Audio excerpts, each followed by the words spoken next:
Emilio Cuenca, viceministro de Trabajo, y también don Gustavo Fernández, director ejecutivo de Infocop, a quienes damos los buenos días. Buenos días.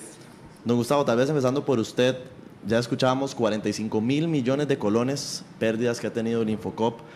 ¿Cómo se llega a este hallazgo y cómo se toma ya dentro de la institución esta cifra tan alta luego de un año de intervención? Buenos días. Sí, gracias, buenos días. Sí, en principio recordar que el Gobierno de la República acordó una intervención el 28 de febrero del año 2017 e instala una junta interventora que está constituida por personal o personas de alto prestigio moral y técnico, que a su vez esta junta interventora ordena una auditoría forense.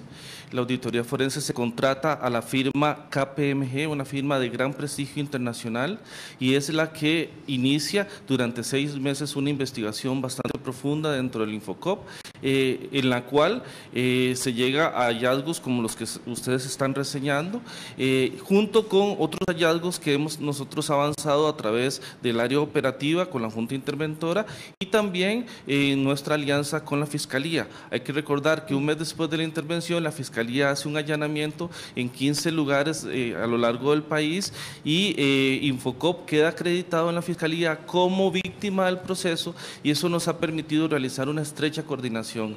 Como decía ahora en el video Luis Emilio Cuenca, esto es un caso modelo en Costa Rica, porque estamos articulando Fiscalía, Gobierno de la República, Junta Interventora, de manera tal que el combate a la corrupción, en este caso, busca decirle a los costarricenses que no habrá impunidad. Es decir, en este país a veces se habla de corrupción, pero no se habla de corruptos. En este caso no va a suceder así. Pero ¿cómo se llega? Bueno, yo usted nos explicaba, como decía Oscar, cómo se llega a esa cifra. Vamos a ver, es que 45.000 millones de colones. Se ha hablado del escándalo del cemento, que son 50 millones de dólares, del escándalo de Jamber, otras cifra igual, las ponemos en dólares, pero es que esta otra es de 45.000 millones de colones. Es decir, los perdimos, esos dineros, viceministro Cuenca, viceministro de Trabajo, Gustavo Fernández, director del Infocop, o no, es un poco lo que entiendo de la pregunta de Oscar, se van a poder recuperar. Se habló por parte de la Fiscalía de una mafia institucional en el Infocop, es que ese fue el término, no recuerdo, una mafia, una red criminal, perdón, una red criminal. Es decir, no es cualquier cosa decir eso. Esa red criminal está apuntando hacia las mismas personas o se amplía con este informe ya que habla de 45.000 millones, y muchos dirían otras pérdidas más, a la del cemento, a la de Jamber, a la de Hidrotárcoles, que nos explique el viceministro. Sí, claro, es que, a ver, cuando uno tiene cierta formación en control y en gestión, es muy riguroso con los términos. La palabra pérdida que se usa para Jamber, para el cemento, etcétera, no es la correcta. Que no se recuperaron. Nosotros lo que hablamos es, bueno, es que eso es difícil de saber ahora. Nosotros hablamos de un impacto económico y cuantificamos un monto de la cantidad de recursos manejados irregularmente. Le voy a dar un ejemplo concreto. Usted tiene un crédito de 1.000 millones que se da con una garantía sobrevalorada. Ese crédito nunca se paga, Infocop recibe una garantía que al final no vale nada. Entonces se gastaron los recursos para otorgar el crédito, se gastó el crédito, se recupera una propiedad que al final no vale nada y nadie la quiere comprar. Infocop la tiene que custodiar. Entonces ahí, por ejemplo, en ese crédito y en ese caso específico, la pérdida es mayor de 1.000 millones. La pérdida en términos contables, si se hace una verdadera contabilidad, porque recordemos que se interviene porque los dirigentes del Consejo Nacional de Cooperativas rechazaban el cálculo de ese tipo de situación, rechazaban también el cálculo de lo que señala la Contraloría, que vuelve a señalar la Auditoría Forense, que dice se manipuló la tasa de interés, que es la referencia en Infocop, que es la tasa de equilibrio, se bajó a propósito por acuerdos de junta directiva, para beneficiar para poder a un cooperativista X. Amigo del no sé. ¿Qué es lo que nosotros tenemos? Digamos, la Fiscalía señala una supuesta red. Nosotros no podemos calificar si tal persona es criminal o no es criminal, porque eso le corresponde al Poder Judicial. Nosotros lo que le podemos decir es que la Auditoría Forense detecta un modus operandi en donde personas que logran controlar el Consejo Nacional de Cooperativas y por ende logran controlar Infocop, porque tienen 4 de 7 puestos, después, gracias a que el Infocop tiene una autonomía, digamos, no está regulado por otras entidades, entonces ellos logran a lo interno, con complicidades internas, tener una discrecionalidad en la colocación de recursos y hacer ese tipo de créditos, o hacer otros que tal vez sí, una parte del crédito sí sirvió para lo que era, pero en realidad todos esos dineros se pierden, y lo más doloroso de todo, y creo que Gustavo puede ampliar allí, es la gente humilde que fue engañada.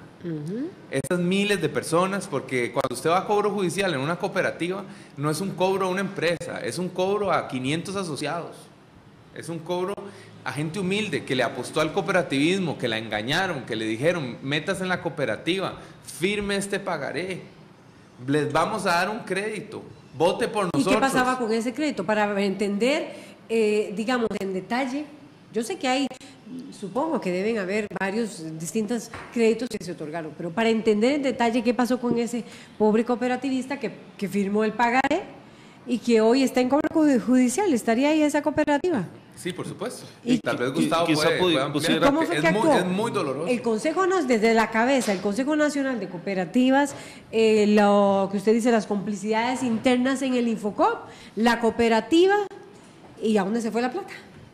Quizá para ilustrar un caso que tenemos muy palpable en la zona sur de una cooperativa integrada por personas de muy bajos recursos económicos, a los que se les pide que firmen un pagaré, muchos de ellos ni siquiera saben leer o escribir, firman un pagaré. Perdón, ¿una cooperativa que hacía qué? Una cooperativa que colabora con otra cooperativa en la zona sur. No estamos diciendo nombres por un asunto de protección para el proceso, dedicada a agricultura, dedicada más bien a dar servicios a una cooperativa de producción de banano. Y esta cooperativa justamente se le pide que firmen sus asociados un pagaré para comprar un lote de una finca turística a unos 200 kilómetros de distancia, cuyo proyecto no va a servir para nada, porque ciertamente esa cooperativa no tiene un giro turístico. Los señores firman el pagaré, la tierra que se compra es para beneficio de gente vinculada con esta red, y finalmente estas personas pierden el crédito, ¿verdad? Y ahora están en cobro judicial. Entonces hay gente muy humilde, de las más pobres de Costa Rica, afectadas por una compra de una finca que realmente lo que beneficiaba era terceros. Ese es un caso muy palpable. Pero quería referirme a la pregunta de cómo llegamos a esta cifra. Nosotros ayer en conferencia de prensa presentamos este cuadro, que es un cuadro muy claro que evidencia cómo a través de varias categorías de análisis nosotros llegamos a los 45.000 millones de colones.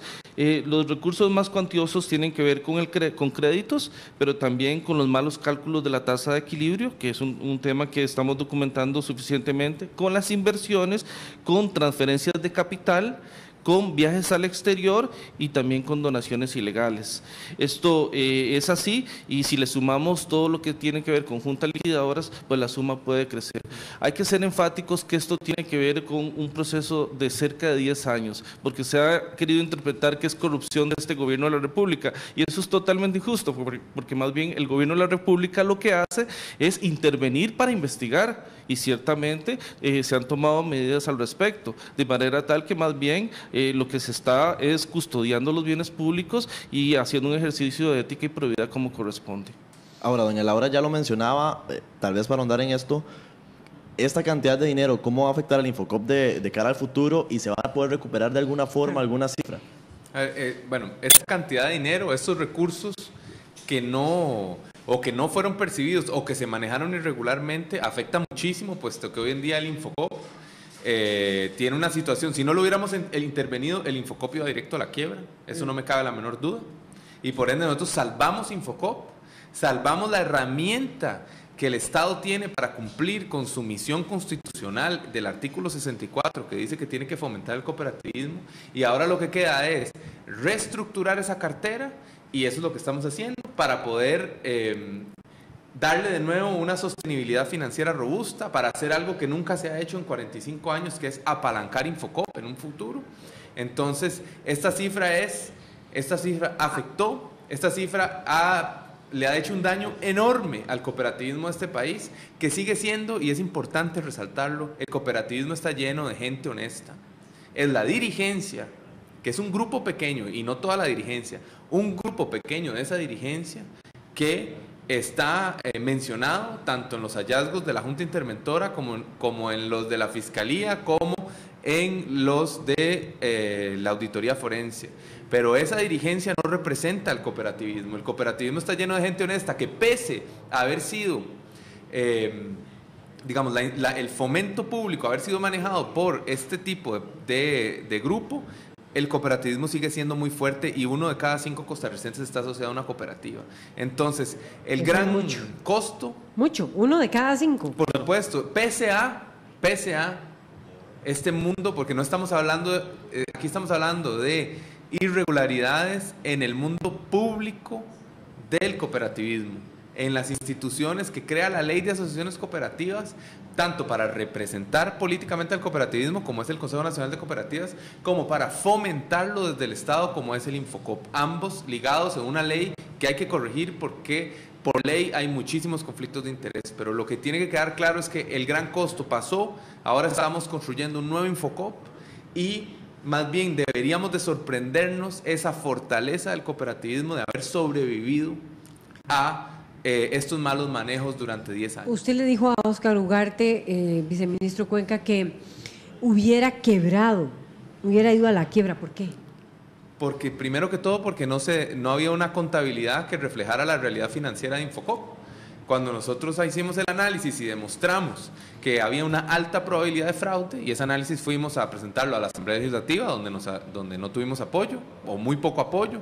Tuvimos apoyo de diputados como Fran Camacho, como Carmen Quesada, como Javier Cambronero, importante mencionarlos, pero tuvimos muchísimos diputados en contra. Se les presenta un análisis tanto a ellos como a Consejo de Gobierno diciendo, aquí hay una contabilidad que no refleja la realidad, hay sistemas de control completamente deficientes y hay denuncias que los dirigentes cooperativos rechazan investigar.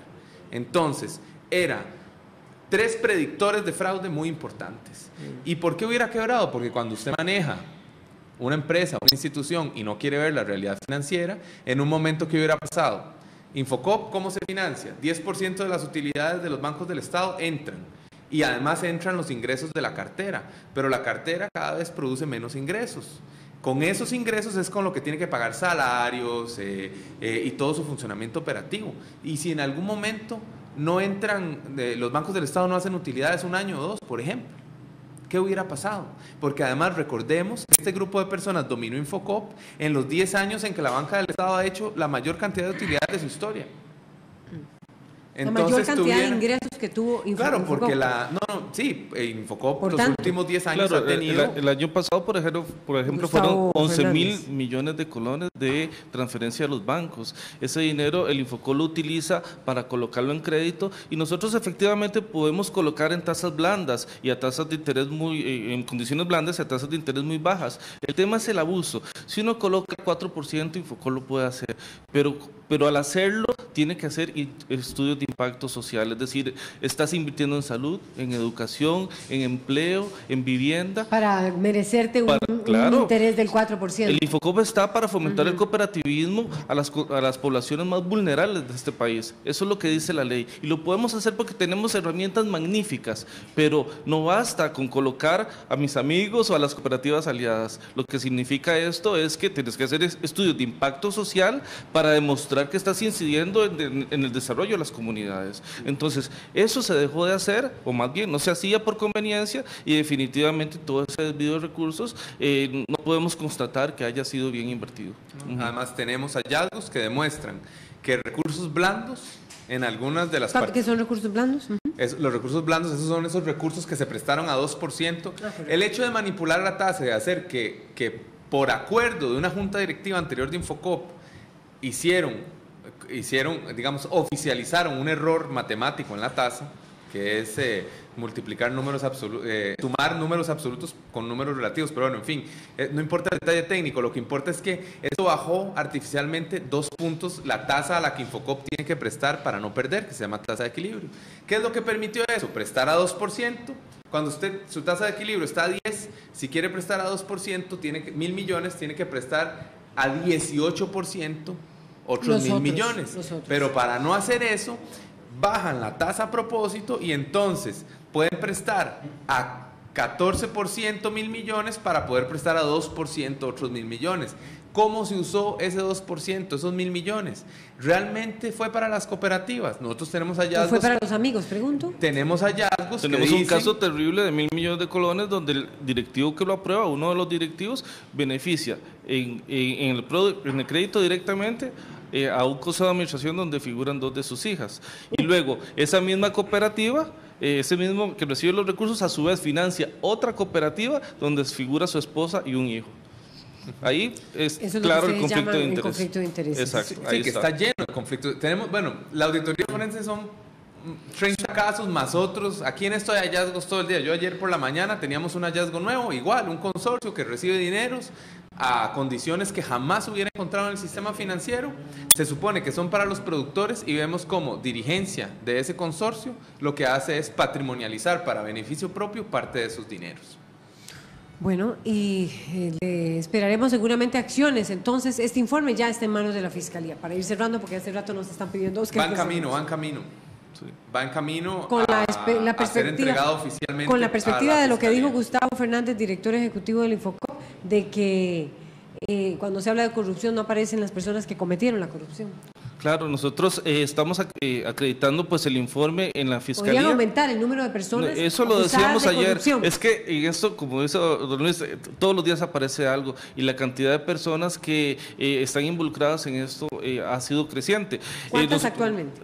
Digamos, la Fiscalía tenía 17 imputados cuando hizo Correcto. los allanamientos. Correcto. Nosotros creemos que va a crecer bastante. Sí, porque más? los imputados eran la mayoría externos, es decir, dirigencia cooperativa.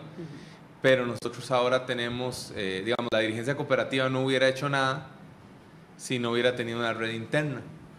Pero en eso hay que dejar que avancen las pesquisas. Nosotros simple y sencillamente entregaremos la información. Nuestro proceso ha sido muy técnico, no hemos perseguido a nadie. Que las cosas se sustenten con indicios y pruebas contundentes. Y apoyaremos siempre a la Fiscalía porque la única forma de devolver esperanza a las comunidades cooperativas de Costa Rica es que no haya impunidad. Y así nos lo han dicho. Se lo han dicho a don Gustavo, me lo han dicho a mí, se lo han dicho a don Luis Felipe, a los demás miembros de la Junta Interventora. Por favor, que no sea como si no pasó nada. Porque este grupo dirigencial es conocido en las comunidades, la gente sospecha y ahora que existe más libertad para expresarse, la gente dice, nosotros no denunciamos eso porque teníamos miedo. Nosotros no denunciamos eso porque si no, no nos daban un crédito en Infocop. Nosotros no denunciamos eso porque si no le quitaban los mercados a mi cooperativa. Es así de triste y para devolverle la esperanza a las comunidades cooperativas de Costa Rica no podemos permitir que haya impunidad. Gracias a Luis Emilio Cuenca, viceministro de Trabajo, y a Gustavo Fernández, director ejecutivo del Infocop, por ponernos en claro, Óscar Ugarte, lo que pasó allí. Así es. Vamos a hacer una pausa comercial y ya regresamos.